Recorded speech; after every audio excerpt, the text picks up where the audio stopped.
All right, good health, and welcome to today's edition of Doc and Dean. A lot to talk about in the latest information on African American health. As always, Mr. Dean, we was hoping by now we could put the coronavirus in the background, but it looks like it's taken over in a ways that we never expected, and things seem to be. The impression is that things are as bad as they were last year, but the statistics say otherwise for vaccinated people. Yeah, it's kind of the nightmare scenario as soon as we started relaxing and feeling like we had everything under control, the new variant comes up and it's more transmittable. And even though it's not as deadly as the Delta variant, more and more people are catching it, even those that are vaccinated. And so it's just becoming a nightmare. Hospitals are filling up, and there still are people that are dying, just not at the same rate as they were with the Delta variant. So still have to be careful. And I think we have to go back to the original rules that we had before there were vaccines, and that is wash your hands, wear a mask, and watch your distance. Do you think the kids are ready to go back to school? I mean, I know that I personally feel, but let me find out what you feel about it. How do you feel about the school controversy? Some teachers walking out, some teachers not going in, not feeling that they're safe. Uh, what's your thinking? Well, I think it's hard when we had kids out of school before. It impacted the economy in multiple ways, and I think the challenge that we're having is that the impact it's having on the economy, potentially, and on their kids' mental health, on their education, is really significant. And so we have to weigh those things, juxtapose those against the public health issue. And so it's a challenge, but it's not one that I would want to have to be in a position to make those decisions. Yeah, so yeah, I think that that's an issue. I think that there are some things that are different, and that people don't feel that it's the same way. Obviously, a lot more people are vaccinated. I think this variant is so infectious that it's gotten so many people positive, but though it doesn't seem to have the same impact on vaccinated people. And I think we really have to take that into consideration, that it is more infectious, and so more people are getting infected and more people are going into the hospital simply because of its infectious nature. But all the studies that say the kids are not in school, that if they're not in school, then they don't do well. I Right. think the mayor of New York made a pretty good point. Is that the safest place for a kid is probably still in school, Mhm. even though he may be exposed to the coronavirus. The stuff that happens when you're at home, the not learning piece, the irritable piece, the piece that children are not cared for, the mental health and stress on children who stay at home makes the risk benefit ratio of keeping these schools open, I think, very important. I think that the other thing is this whole issue of booster is starting to scare some people because they just feel, well, maybe we just need 5 shots or 10 shots. But it's not unusual, as we talked about before, to boost people. I mean, with the vaccines. And we've had vaccines like this for a number of years that need boosters. People don't think the DPT that they get for their infants, they get it 4 times in the Right. first 2 years. And so boosters are not as good. I saw an article that said that African Americans are getting more vaccinated, but older African Americans are way behind in getting boosted. And so my message is to those of you who are listening to us over the age of 60, 65, you better get that booster. Booster is not unusual. It jumpstarts your immune system in a way that nothing else can and protects you against the serious impact of this virus. So that's one issue. I think the next issue that I think that we need to at least consider is this whole issue of what's going on around prostate cancer in African American men. You know, the word around African American men used to be that we died more often, we Mhm. responded less to treatment. It was almost like it was a death sentence. But now we know that most of the techniques that we use for diagnosis and treatment of prostate cancer in African American men, given the same opportunities and the same number of tests, the same qualified doctors seems to do even better. I interviewed and a chance to discuss with one of the world's experts, Dr. Max Roach. He is a professor of oncology and urology, radiation oncology, and cancer and urology at the University of California. And let's see what he has to say about all this new information about how Black men do with diagnosis and treatment.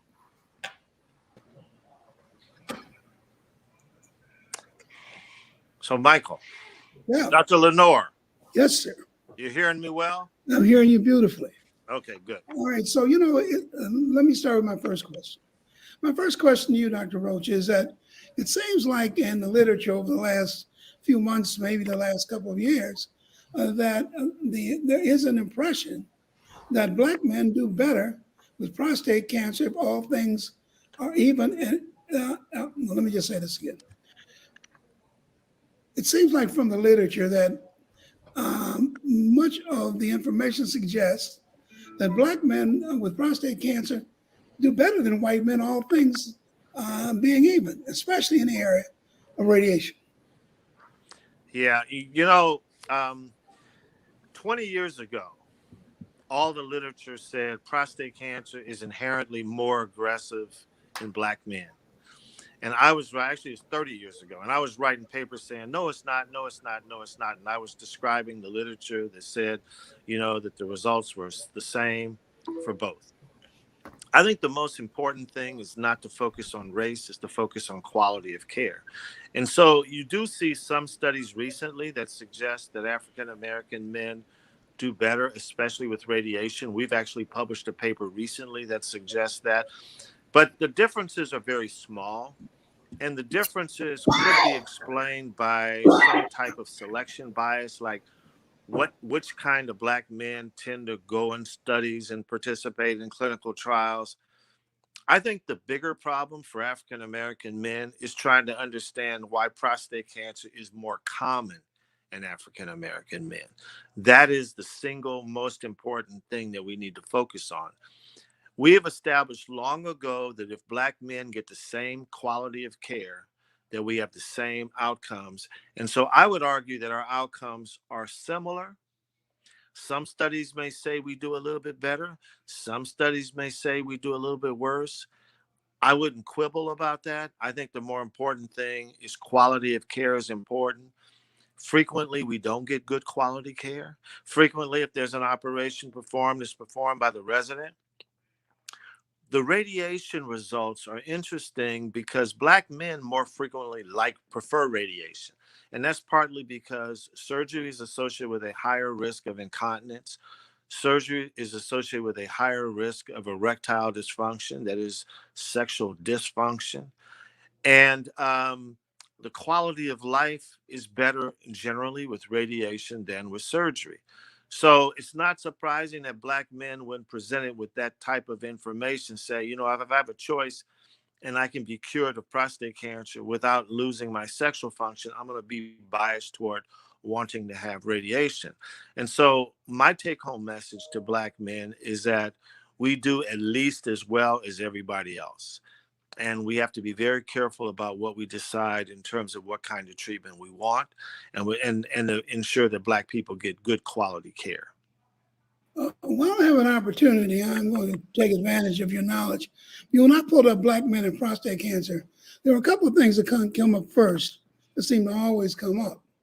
And one of them is, should Black men be screened more often for prostate cancer? That's one of the issues.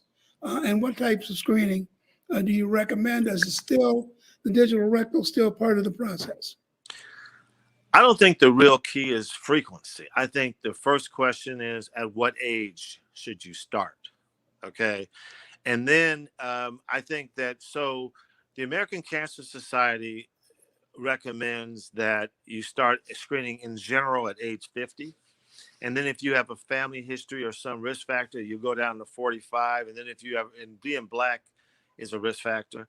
And if you have a family history, you might want to go down earlier. I started screening myself at age 35. Okay. And I think that if your initial PSA is very low, so the normal PSA is 0 to 4.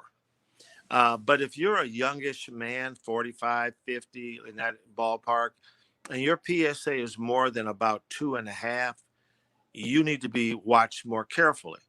But when you say the normal range is 0 to 4, you got some men walking around with a PSA of 0.1 or 0.2. These are very low values.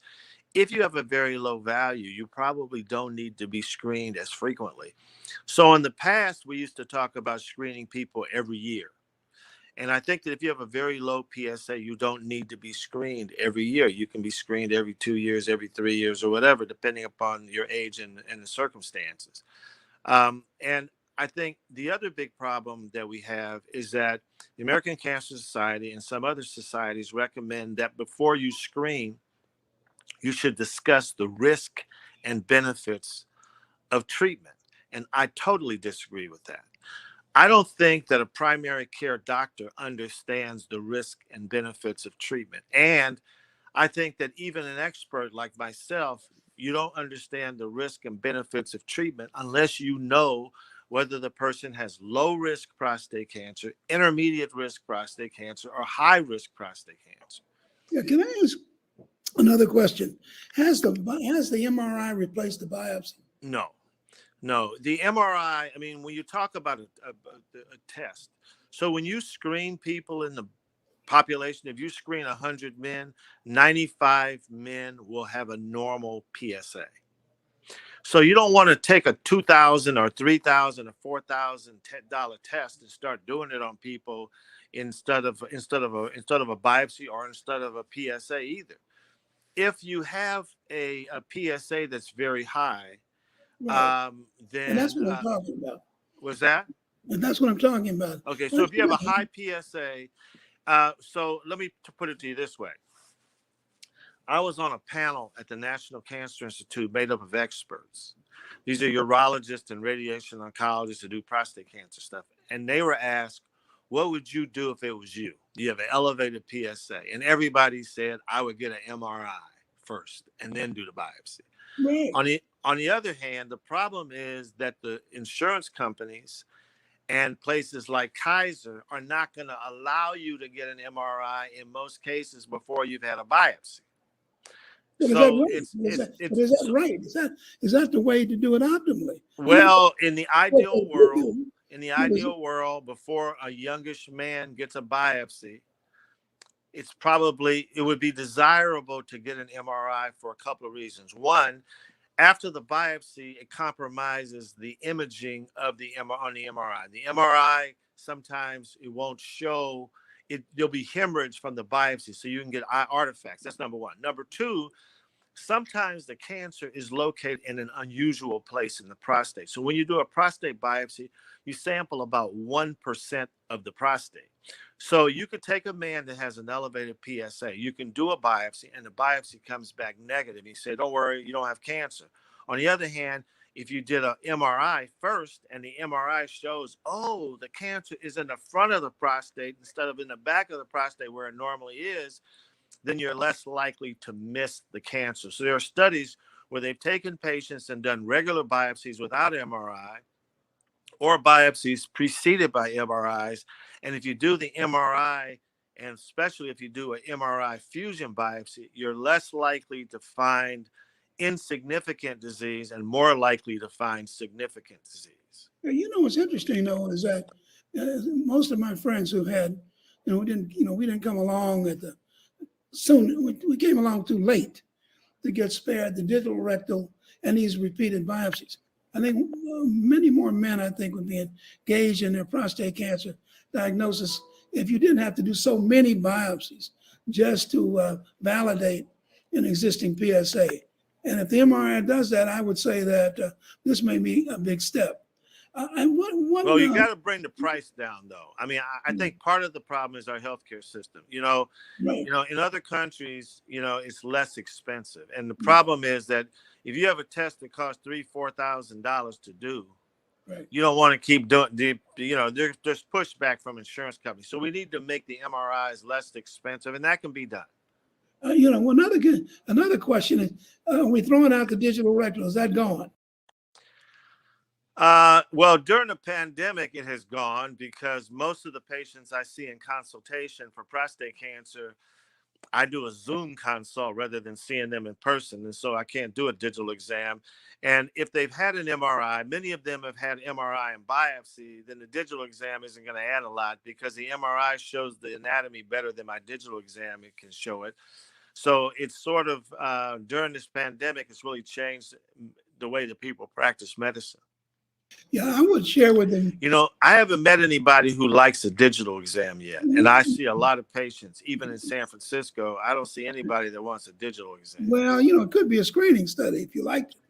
But one of the things that I'm grateful for is because my prostate cancer was validated by a digital rectal exam. Yeah, it happens, but 75% of men with prostate cancer have a normal digital exam. I got you. Well, one final question.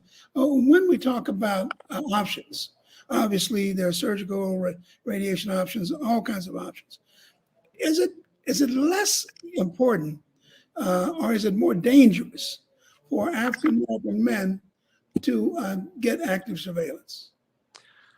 I don't think it's, I mean, you know, so it depends on how low your risk is. So there are some doctors that will recommend active surveillance in low volume, intermediate risk patients. I don't happen to be one of them. So I think that if you're well selected for active surveillance and you've had an adequate workup, adequate biopsy, and especially if you've had an MRI. So if I have a very young patient and they've had a biopsy that suggests they have a low-grade tumor and their MRI confirms it, then I feel very comfortable following them closely with active surveillance. I think the data that suggests that African-American men are higher risk for active surveillance is problematic, meaning that it's not definitive.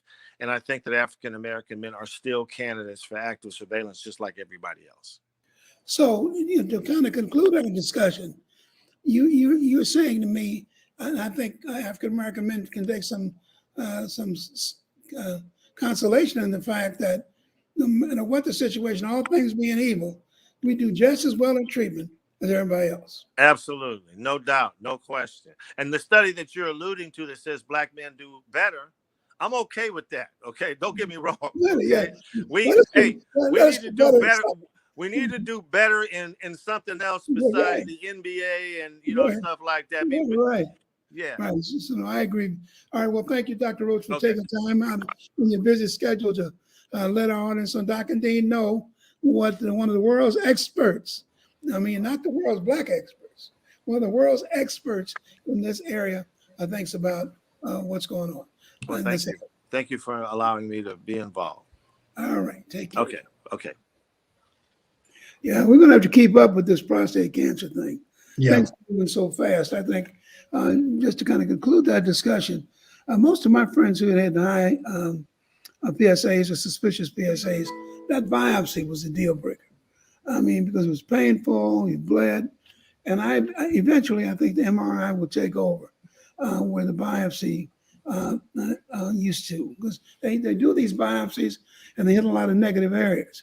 But the MRI is pretty good at picking up whether or not a lesion exists. All right. I think the biggest issue, and it's been brought up by one of our viewers, is that they asked the question, should you do MRI first, then the biopsy? And I said yes, but you got to make sure that your insurance is going to cover the MRI.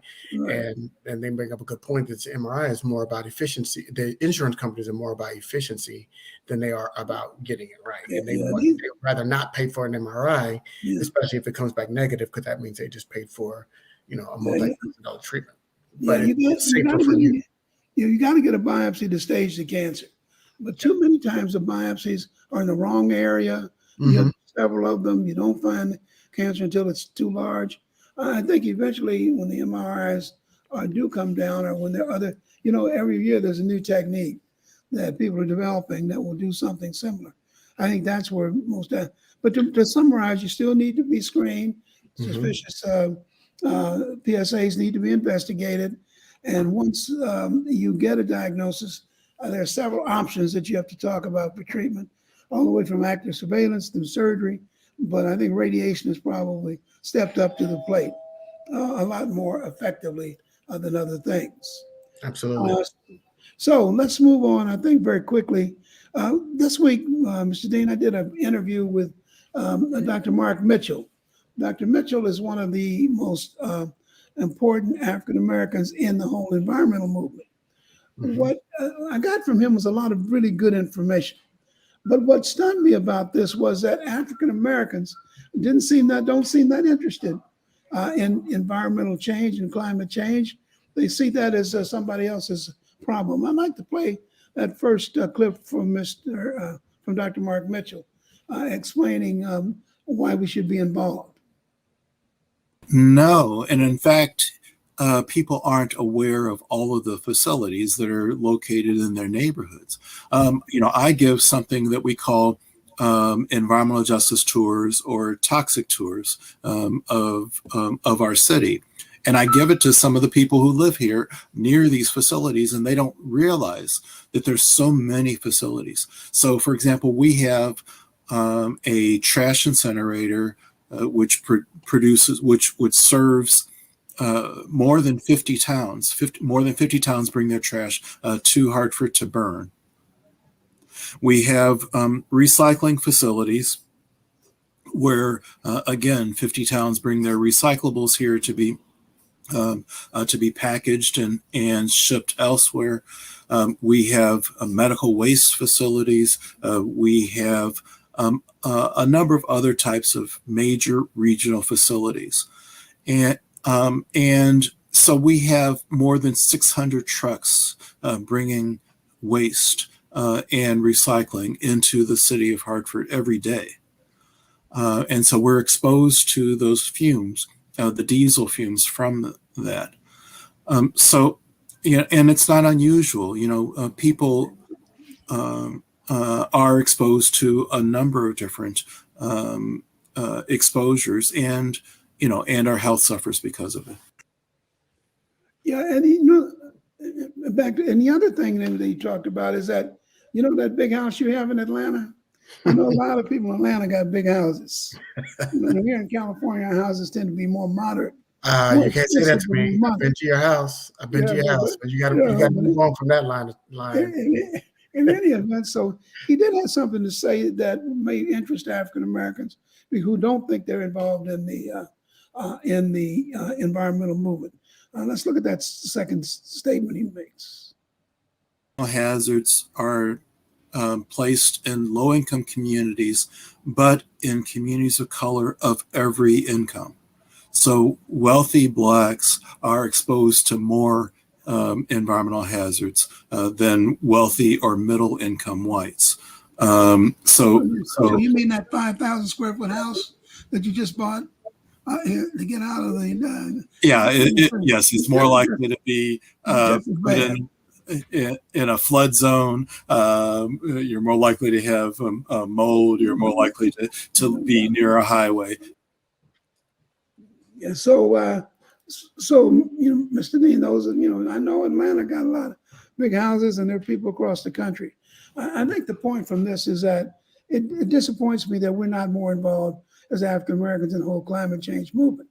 And I think that's something that the African American Wellness Project would like to consider partnering with Black Doctor on to try and drive up the interest, because we're the ones that are suffering from what they call environmental justice.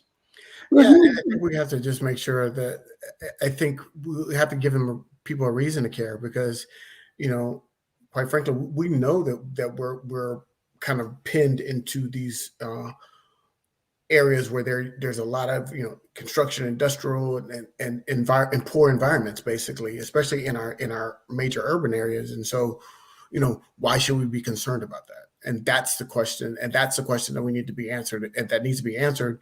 And it needs to be impressed upon people that live in those areas or that live in these areas and say, hey, look, here's why you should be concerned about the environment and climate change. I may be isolated from this whole issue because I'm not really, but you talk to a lot of people.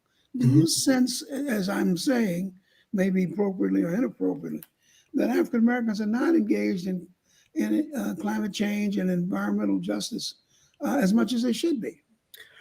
I would say I think that amongst certain, I'm sure African Americans are concerned about it, and in terms of our general kind of political leanings, we're probably more concerned about climate change than not concerned about climate change. But when we're talking about, when we put that against the other challenges that we're facing, especially living in this country, climate change is probably pretty far down the list when we talk about racism and access to healthcare and access to clean food and all of these other things. And yes, all those things are impacted by climate change, but it's probably further down the line when we're talking about the other challenges that we face on a daily basis. Yeah, I saw this movie. I can't remember. It's on Netflix where the comet is coming toward Earth. I don't know if you've seen Don't that Look Up. movie. It's called Don't Look Yeah, Up. Don't Look Up. Yeah, now I want people to look at that movie. I mean, it really kind of paraphrases the things that we deal with around climate change. But I think once we start to investigate it, once we start to be more serious about discussing it, I think you're going to find that you're involved in climate change, whether you want to be or not. And so consequently, I think that was a good piece with Dr. I'm going to ask the people that are watching us right now, if you could just drop a comment section, just yes or no. Are you concerned about climate change? Yeah. And if the answer is yes, why or why not? And if the answer is no, why or why not? So let us know. We'd like to know how important climate change is to you and how concerned are you about it. Yeah, good discussion. All right, well, our final topic today is an article that was in the New England Journal of Medicine this week on racism and health. It was written by the author, I think his name is Tweedy. He wrote the book Black Doctor in White Coats. And he talked about the fact that racism in health has been discussed for many years, certainly through the experimental years on African Americans. More recently, an awareness of the whole issue of how race plays in outcomes for Black people. We have obviously the most chronic disease and the poorest outcomes in the system. And so they've been talking about it, for a long time. And then the George Floyd thing came along, and now we're really jumping on health equity. But he maintains that most of it's been talk, that we really haven't made that much change. And he said there are two dynamics that might help change. One is we need to stop looking at genes and chromosomes and start looking at Black people who are having problems based not only just on genetics, but on the social determinants of health. But the second thing he said is something that we've taken on and will take on in the African American Wellness Project. And that's we don't have enough Black doctors. Then you say, well, what difference does that make? I'm telling you, as a Black doctor, for you, that makes a whole lot of difference. And if you don't believe it, then you just need to sit down with me after 35 years, and I can give you an example a minute for over 3 or 4 hours of things that have happened in my presence to Black people that should never have happened, decisions that should never have been made, procedures that should never have been done. Now, that doesn't mean that they're as common, but they still exist and shouldn't. And so consequently, we need more Black doctors. So there's a very successful program in the city of Oakland, California, regardless of what you heard. We've got a lot of good things going here. And it's a program called Physicians Medical Forum, PMF. And I wanted it took some time to talk to Dr. Albert Brooks, who is the chair or president of that organization. And let's see what he has to say about this issue of getting more Black doctors. Okay, Dr. Albert Brooks has joined us today to talk about the issues raised by the New England Journal article today. That article, as I've said before, was called Racism in Health. It demonstrated that over the last 10 or 15 years, we've identified the fact that the system is geared against African Americans and the outcomes of poor statistics in chronic disease. One of the two suggestions he suggested, one was that we stop focusing so much on ancestry and started to focus on the issues that African Americans face that lead to poor outcomes, regardless of what their genetic composition would be.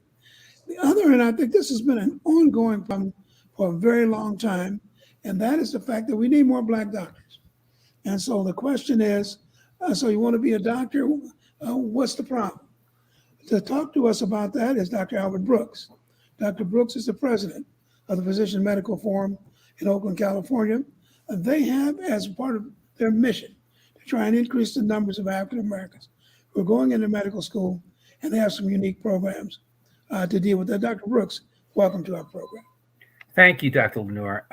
You're absolutely right. Physicians Medical Forum, the sole purpose of it is to increase the number of African American physicians and even other minorities in healthcare, because we realized probably 15 years ago, or a greater number, closer to 20 years ago, that we needed to create more African Americans. When I was uh, be- seeking to become a doctor, and that was quite a number of years ago, less than 2% of physicians were African American.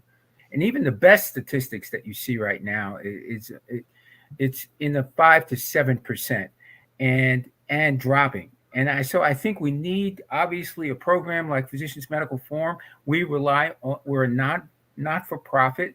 We are 7 African American physicians who comprise our board of directors, and our sole purpose is to seek out African American and other minority students to see if we can get them qualified. We reach to high school kids. We reach to college students. We reach to even medical students to assist them in getting through the system, because we as African American physicians have the experience of getting through the system. Well, let me ask you a question.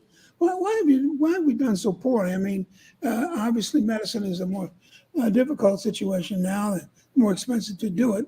But what do we need to be doing? What do we need to be doing? Why have we failed so miserably in getting more African Americans to go into medicine? One of the things is that African Americans many times start out in the early years in school and get lost in the system, if you will, and don't seek to become academic stars from an early point in their grades. And lots of times it has to do with how they're treated by their teachers. I know I was able to become a physician because I had some of my teachers who encouraged me. And many of my teachers actually were Caucasian, and yet they did encourage me. And I had that encouragement both in the school system and also by having 2 parents in my household. I think that allowed me to realize I had to study. And I had an older sister who helped encourage me. And we were going to a Catholic school in the South Bronx. But I got encouragement from my sister, from my parents, and they expected me to get good grades. And so they played a role in that, in expecting me to get an A. Even when I got a C, sometimes my dad, who went to the 8th grade in New Orleans, and my mom in Virginia only went to the 6th grade. So my parents wanted better for their 2 children. And I think that was a key element. But as I said, it has to do with what you're exposed to in school. And a lot of it has to do with your surroundings, the kids that you talk to, who encourage you to study, or who mock you and get on you for studying and being a bookworm. What about kids who don't have that parental support? I mean, what can we be doing to just kind of identify them as potential scholars and interested in health and science and support them? What about those kids? Those kids have to be identified in the school system. And one of the things that Physicians Medical Forum is, we reach out to the school counselors in most of the schools in Oakland and in the Bay Area. We have a way of reaching out to them for them to identify students who appear to have that potential. And that helps us along the way, because we've gotten many of our students who were identified, and we were able to give them scholarships. And Dr. Lenore, I know you helped sponsor some of our scholarship money. And we've reached out to foundations like the Kaiser Foundation, the California Wellness Foundation, and they are providing financial support for us to put these programs on. We've reached out to the African American physician community here in the East Bay and in the Bay Area. In particular, it's called Sinclair Miller Medical Association, and it's the local chapter, the National Medical Association, which is an association of African American docs. And by getting Sinclair Miller to help fund scholarships for kids and help them through the process, we have been very successful. And we probably are responsible for well over 100 to 200 African American physicians who come through our program and gone on to UCF and UCSF, Stanford, UC Davis, other schools in the Bay Area where we have a high influence rate. Okay, what words of advice would you give to a student, say, who's either in high school or in junior college, who wants to become a doctor?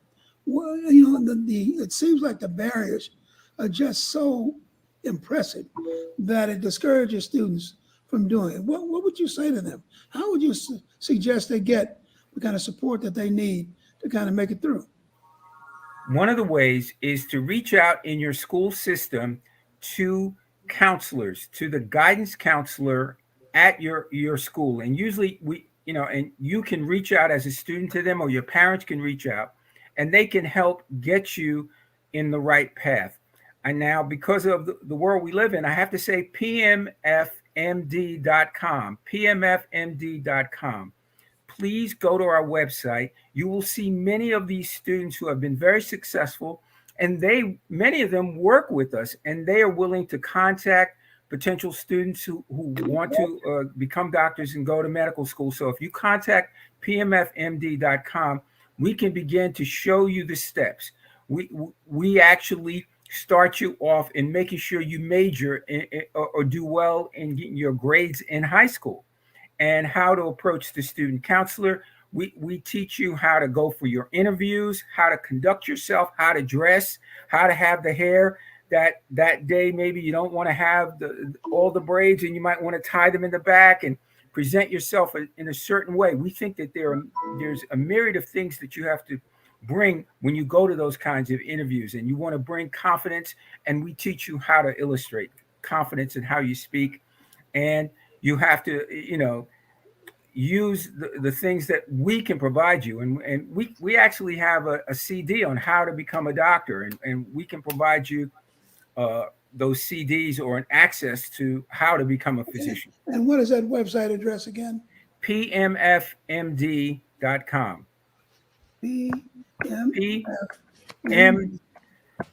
PMF, Physician Medical Forum, pmfmd.com.